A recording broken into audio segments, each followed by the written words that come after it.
In the spirit of April Fools this year, I thought it would be fun to take a look at fake stories regarding music, and I found some interesting ones. So let's dive in and see what kind of real stories were told that ended up being fake.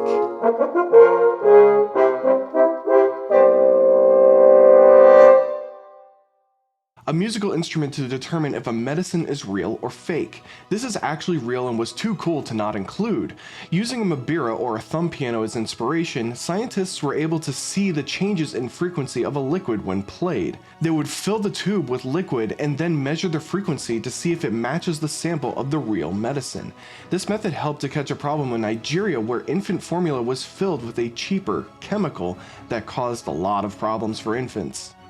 I personally am a big fan of behind the scenes, but sadly some of the time, the footage you see of orchestras recording, it's fake.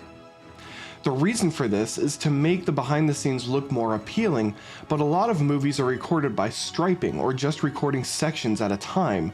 For documentary footages that you see, the musicians are just hired to come in and read a few cues that are not recorded, but literally just to get the shots that they want for the DVD behind the scenes. While many audiences get on pop stars for lip-syncing their live performances, you don't hear that about orchestras.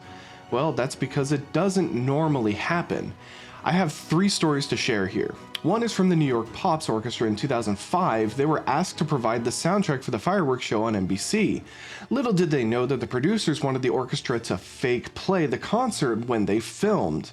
The audience in attendance were instructed to cheer and be excited, but no one was having a fun time when it was a bit rainy that day and no live music. Once filming concluded, the orchestra did perform a medley from West Side Story that had the orchestra feel better to be playing instead of faking it. The second story is of a person only described as the composer, who hired pretty faces for their tour. While they were real musicians on stage, what was heard was a recording, and the musicians on stage were playing, but the mics were turned off. I did find out who this person was, and it's Tim Janis and the Beautiful America PBS special. The third story is of a performance I actually took part in and deeply regret agreeing to play. I actually accepted the gig as a favor to a friend in the section, but the gig turned out even worse. It was pretty much exactly the same as the New York Pops story from a few moments ago, but in this case it was filmed in a megachurch, and while the orchestra did play live, certain solos were requested to be omitted so that the pre-recorded solos to be played over the sound system. They also did their tech rehearsal at the same time as the orchestra rehearsal, so we were subjected to flashing lights, giving at least me a massive headache. The producers basically scammed the entire orchestra, as none of this was known until the day of. But a mistake they made was the contracts we had to sign, because this was video recorded, weren't given to us until the rehearsal before the show. We refused to sign the contracts as we did not want our names and faces on the production at that point. A new contract was drafted in the following weeks, but the damage was done.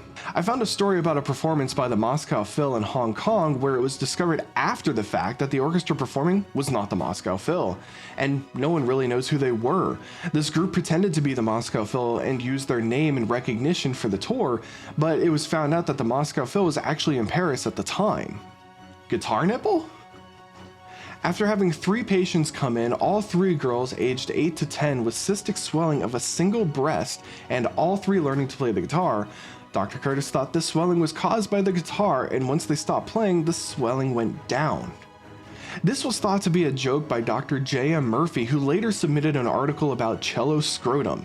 When you play the cello for too long and too vigorously, complications can happen to male players. This one is definitely a joke, as cellists could tell you that the instrument does not even make contact there, and Murphy waited 34 years before coming forward saying it was an obvious joke.